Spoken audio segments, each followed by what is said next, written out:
From County Donegal in Ireland they came in search of a new life.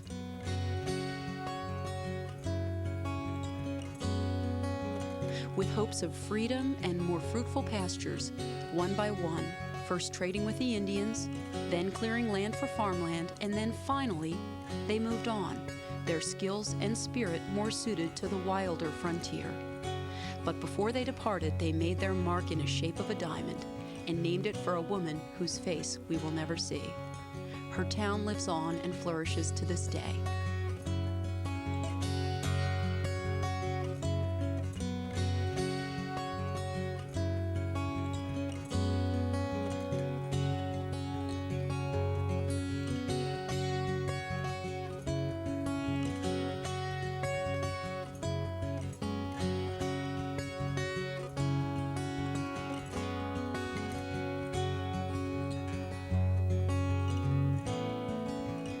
Elizabethtown, a diamond from Donegal.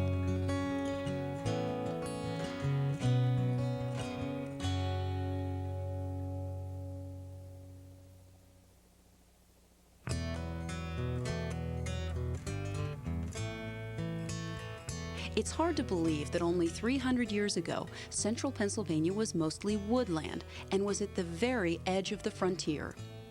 Bands of Native Americans were unsettled geographically as a result of European occupation to the east. Indians, who were members of a tribe called the Piscataways or the Conoys, met with William Penn and negotiated a settlement in the Pennsylvania region. It's very interesting that there's a creek that runs through Elizabethtown that bears the name of Conoy Creek, and that name actually comes from the name of the native peoples that lived along the Susquehanna near Elizabethtown in the 18th century before Europeans came into the area. They were called the Conoy Indians. They are not native to the Susquehanna Valley. They actually migrated into the Susquehanna Valley in the early 18th century, but settled in the Conoy Creek area in around 1718 and lived there until about 1743. The very first Europeans to arrive at Conoy Creek were Scotch-Irish. Centuries of conflict in Ireland had formed the will and spirit in the Irish people that translated well to the frontier lifestyle. So these people who come are a fiercely independent group of people, very hardy, very firm in their beliefs, and they settle on the frontier.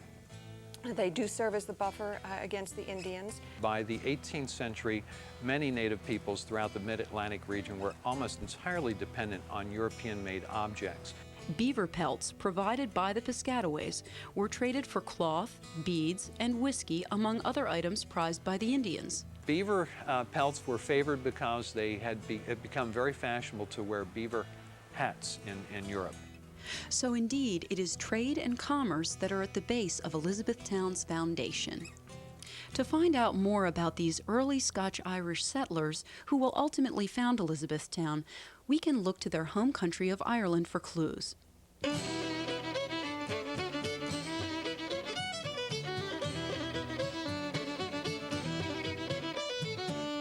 To take one look at Ireland is to fall in love, and one must ask the question, why would anyone have left here?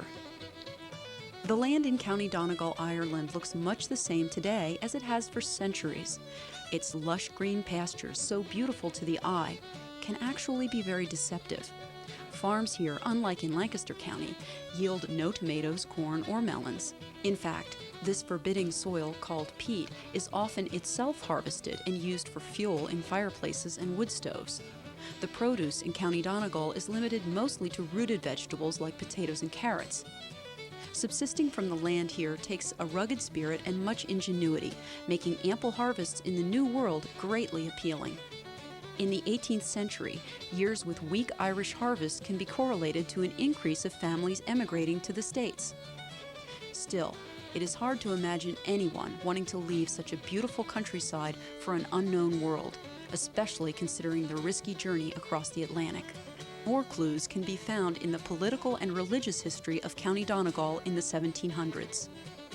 The district was predominantly Protestant, and within the Protestant community, Presbyterians outnumbered Episcopalians, or members of the Church of Ireland, in every single area.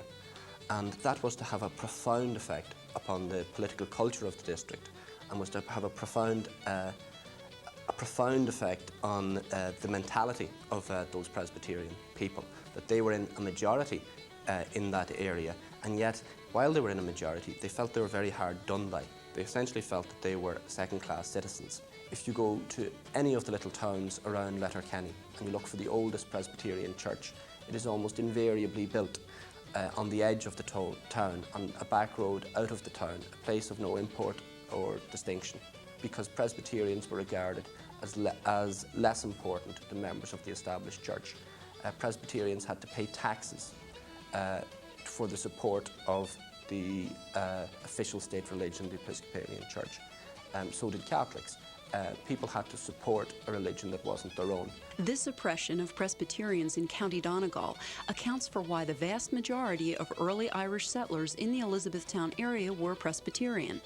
In fact, as the small settlements grew in the States, letters coming back to Ireland from the New World were requesting Presbyterian ministers. Add to this a famous series of evictions by landlords who are upping the rents beyond farmers' ability to pay, and one can understand why many Scotch-Irish chose to leave in the early 1700s. It's an amazing thing to think that when they came here, they were coming into a total wilderness. Depending on the season of the year, they were not coming to an area where they could find shelters built for them or land cleared for crops. They were coming into a place where there was nothing. By 1722, in just 5 short years, the settlement had grown to dozens of Scotch-Irish households, and the Donegal Presbyterian Church had been established. Families lived in small log cabins, with some surrounding woodland cleared for small-scale farming. In 1738, the road to Lancaster opened, and well, it was somewhat different than we know it today. There are instances where people get lost on the main road. This is the main road going to Lancaster, and someone just gets lost in the woods. Sometimes, because of livestock, people put fences or other barriers across the main road. While so far this small settlement bears no resemblance to a town, we find that an important focal point emerges in 1745. Probably the first actual settler in Elizabethtown is Thomas Harris, who came from Raphoe in County Donegal. He established himself on the banks of Conoy Creek, and he had a tavern of sorts, a little log building, very close to the creek. And as he prospered, in 1745, he built the stone building that's still standing. And that was the sign of the Bear in Donegal. People from all over the region would meet or pass through the Sign of the Bear Tavern. It was a place where business was done, politics were discussed, and issues of the day were contemplated. In fact, it served to bring the small Donegal settlement together. In a few years, the tavern would have a new owner, Barnabas Hughes, an astute businessman who would forever leave his mark here. Hughes and his wife, whose name was Elizabeth Waters before she was married, came from County Donegal, but he rather quickly became interested in business. And they really were much more important people in colonial business world than if you just focus on Hughes as a tavern keeper. He sounds like somebody with a white apron behind a bar, when actually he was rather a prominent businessman and entrepreneur. Hughes would add to his resume the creation of a small town, named for his wife Elizabeth and patterned after the diamond-shaped towns in his homeland of County Donegal. Creating this little town was just one of his many ventures. But it was one that was evidently very close to his heart because he oversaw it pretty much himself. We know that he began selling lots in 1763, at least that's the first documented one. He not only laid out Peach Alley and Cherry Alley and Market Street and High Street, but those are the names that he gave them. So in a way, Barney Hughes is still hovering over the town. Lots originally cost 15 shillings plus 10 shillings rent. Most early buildings were log structures, but each had to have a stone, lime, or brick chimney. Winter's Heritage House Museum is an excellent glimpse into early town life in a log structure. The small town was on its way when Hughes moved to Baltimore in 1761, although he still oversaw the venture. The region was changing. The fur trade had moved north and west with the Indians in the 1740s, and now in the 1760s and 70s, the German and Scotch-Irish were settling in. Elizabethtown was ready to meet the world.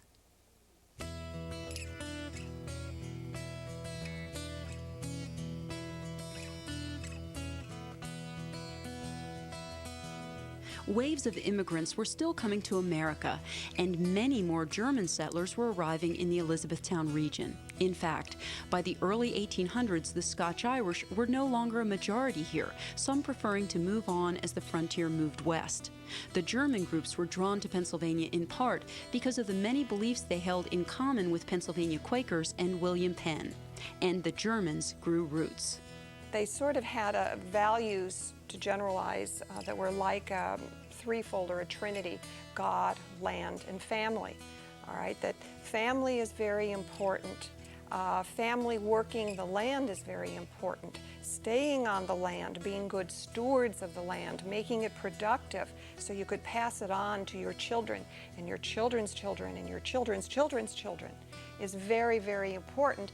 And you're doing this because God has asked you to be the steward of this land. Naturally, they brought their churches with them.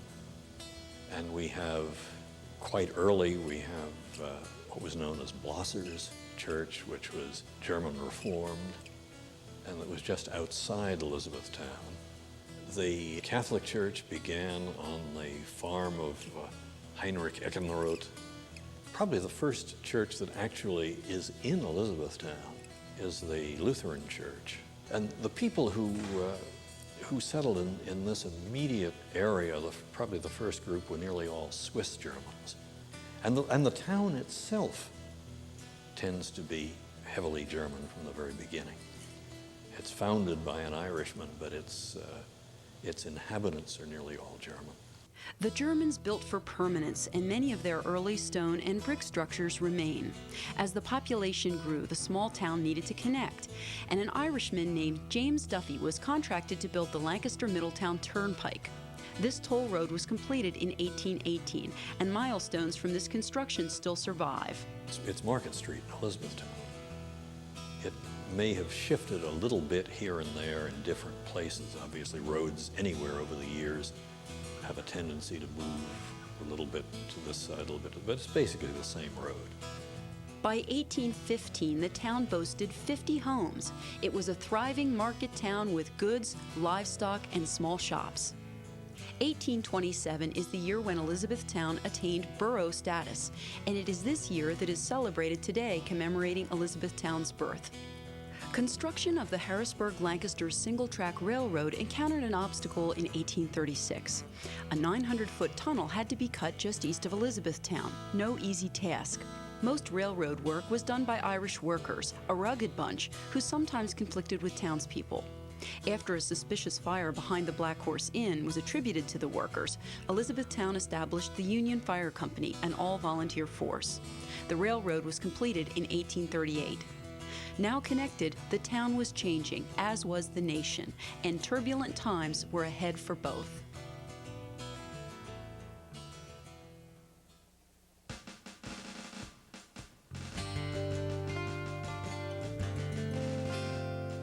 By the mid-1800s, national tensions between the North and South were felt countrywide, as slaves were traveling north to freedom by way of the Underground Railroad.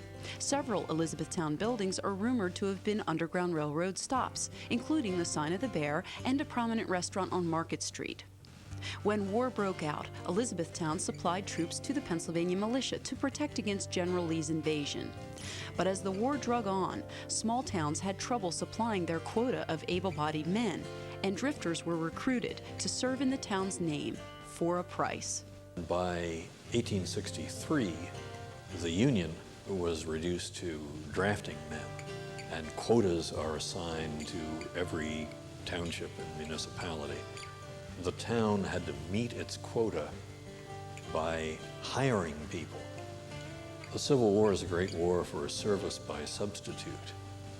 No one knew in June of 1863 just how far north the Confederate troops would push. Many Elizabethtown residents packed up valuables and were ready to leave at a moment's notice. As the Southern troops reached the Susquehanna, they were stopped short by a charred bridge which had been burnt to the quick by Union troops. Troops from both sides then gravitated to Gettysburg for what would be the war's pivotal battle.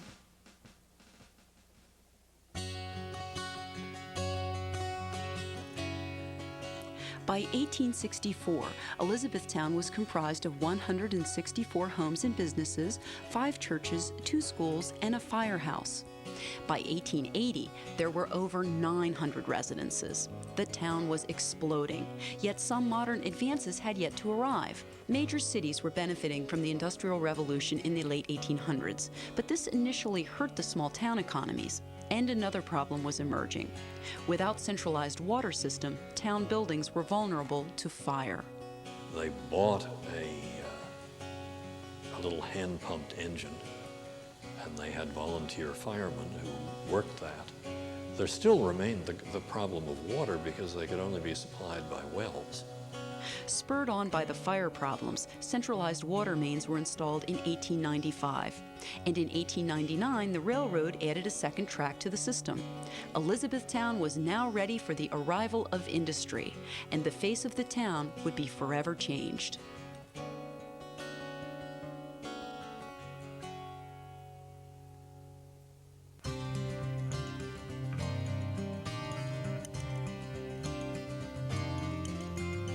The dawn of the 20th century saw industrialization spreading throughout the town at an amazing rate. No longer were town businesses limited to sales in the immediate area. Agricultural machinery, wagon parts, chocolate, and wheelbarrows all soon to be produced here and sent out nationwide. But none would have more of an impact on this small town than the shoe industry. This was the era when all men had initials for names. A.S. Kreider, you know. Aaron Kreider had been actually a storekeeper. He bought a bankrupt shoe factory. From that, then, he began to go on a much larger scale, and he selected Elizabethtown as the main place to focus his manufacturing. The Kreider Shoe Factory went from producing 200 pairs a day near the turn of the century to 5,000 pairs a day in 1915, and they were employing 450 people. Wither's Baby Shoe Factory was a successful spin-off of A.S. Kreider in 1918. The shoe industry then had a great deal to do with the expansion of the town, whole streets of new houses built, giving employment not only to people who already lived here, but giving incentive to other people to move to Elizabethtown. Another booming business was Buch Manufacturing, who were making a national mark in the agricultural equipment industry. They manufactured wheelbarrows, and they claimed to be the first commercial wheelbarrow establishment in the United States, plus the motto was carrying the load since 1868. The initial factory that they built was located at the corner of South Market Street and College Avenue. And for a source of power, they had a blind horse and a water wheel that they used from the stream bed down there. The plant burned down, and they relocated the plant out on South Market Street, which was just recently torn down. It was from this location that Buch Manufacturing would reach out to the nation.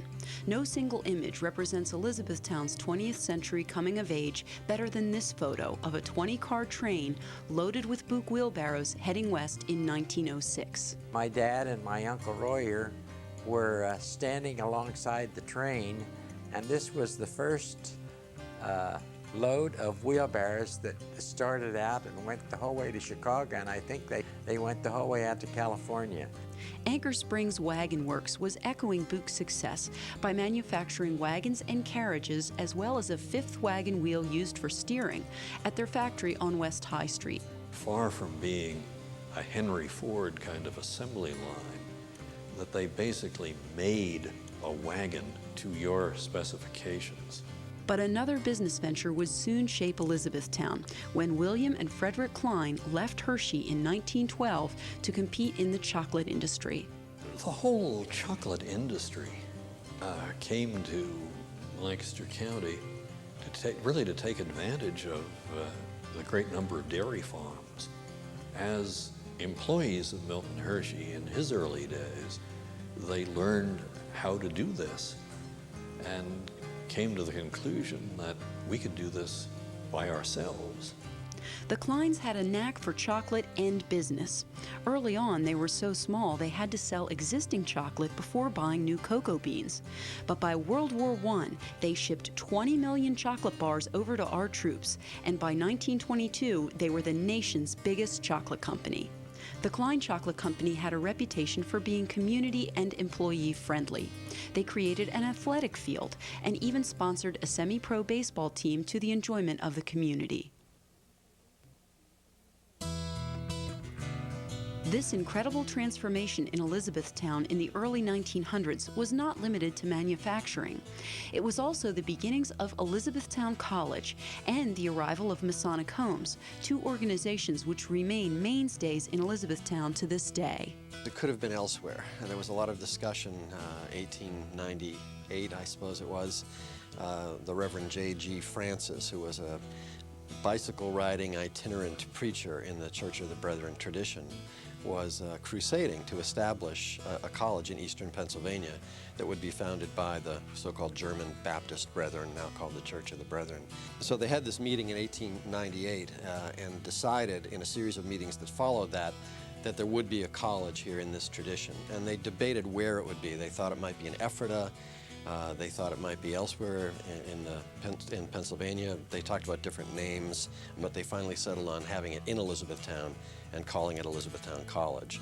Alpha Hall was the first building completed in 1901. Initially, the college had 27 students and 3 faculty, and they did not award a degree until 1921. Today, the college enrolls well over 1,500 students and is often ranked as one of the nation's best regional liberal arts colleges. Elizabethtown's centralized location was also critical in the decision by the Grand Lodge of Pennsylvania to select land outside the town for what would soon be Masonic Homes. Back at the turn of the last century, around 1903, the Grand Lodge of Pennsylvania started to look for a location to provide services, and over 26 different locations across the Commonwealth of Pennsylvania were reviewed. And finally, they came to the conclusion that here in the Elizabethtown area was the absolute best, and they chose this site, and over 900 acres were purchased at that time. Grand Lodge Hall was the first building to be completed in 1913. Masonic Homes has grown tremendously in its scope of health care, retirement living, and other services throughout this century, and continues to be a major employer in the Elizabethtown area. This solid economic base in the early 1900s allowed the town to fare relatively well throughout the era of the Great Depression compared to many parts of the nation. During the Second World War, Elizabethtown, like all of America, sent troops and rationed supplies. Notably, Elizabethtown's Boy Scouts went above and beyond the call of duty in the war effort by salvaging 1 million pounds of iron and 2 tons of steel. 18 Elizabethtown citizens gave their lives in the war. The town honored their sacrifice and celebrated the victory with a parade in 1946. Post-war prosperity was on its way as once again the town would redefine itself in the second half of the century.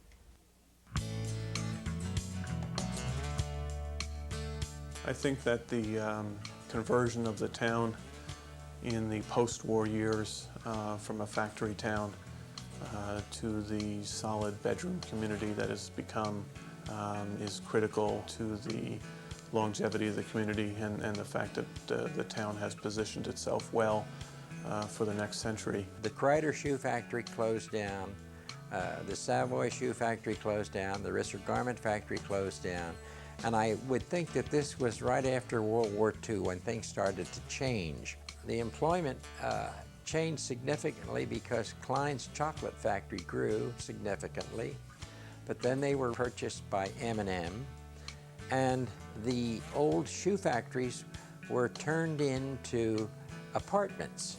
This shift from a factory to a residential town is the hallmark of the Elizabethtown we know today. The strategic location that drew fur traders in the 1700s is the same reason families today find Elizabethtown to be close to work and great for families. I think people are still caring. You know, you still have good neighbors, and but I think the attraction here is probably the security and the education, and many, many churches. Today, Elizabethtown incorporates its history into its present. The most visible aspect of this philosophy can be seen across many town buildings in the historic mural work of Wayne Fetro. It has its own brand, it has its own feel, I guess, and it's a kind of realistic look, and people in the community really appreciate that, and they can reminisce with a lot of the artwork that has been done. And quite honestly, that's been its signature, reflecting on the past. Elizabethtown is also reflecting on its past while looking to its future with the development of a sister city program with Letterkenny, Ireland in County Donegal.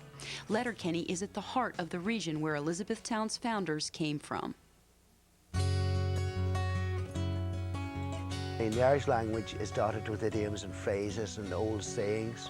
But one of my favourites, one I heard from my mother over the years, was that "Spig and rud is buinya na and dinya." It's a small thing that outlasts a human, meaning that we pass on, we die, but the things that belong to us stay on, so, you know. Elizabethtown may no longer be small, but it has lived on, long past its namesake, Elizabeth Hughes, past those who created the railroads and turnpikes, beyond those who started the factory boom in the 1900s, and centuries past those first brave settlers from Donegal.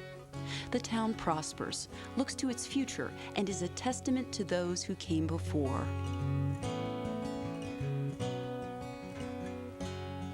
Elizabethtown truly is a diamond from Donegal.